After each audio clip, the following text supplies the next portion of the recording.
title.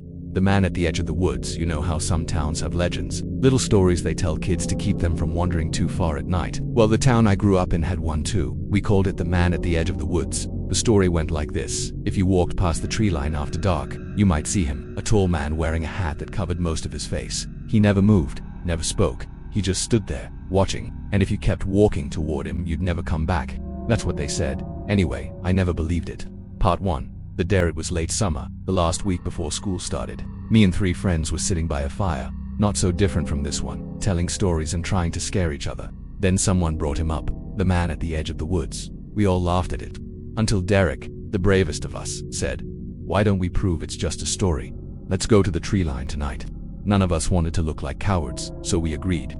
Part 2. Into the dark we left the fire behind, carrying only one flashlight between the 4 of us.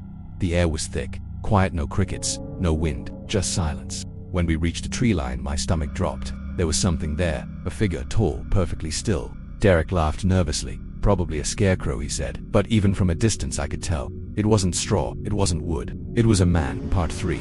The approach. Derek walked forward, grinning like it was all a big joke. "See, nothing to be afraid of," he shouted. The rest of us stayed back, our feet frozen in the dirt. Derek stopped just a few steps away from the figure. He raised the flashlight, and the beam hit a face, but the face wasn't right. The skin was pale, stretched too tight, the eyes were dark, sunken holes, and the mouth was smiling, wider than it should have been. Part 4. The chase. Derek screamed and dropped the flashlight. The beam spun wildly across the trees before landing on the ground.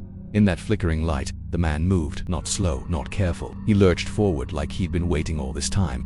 We ran faster than I thought possible. Branches tore at our arms, our legs. Behind us, I swear I heard footsteps, heavy, uneven, chasing us through the dark.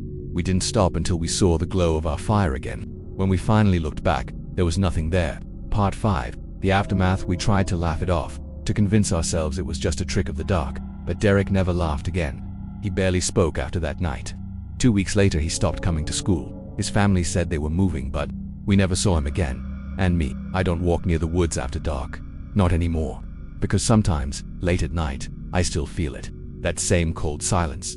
And I swear if I look long enough, I can see him standing there, smiling, waiting at the edge of the woods.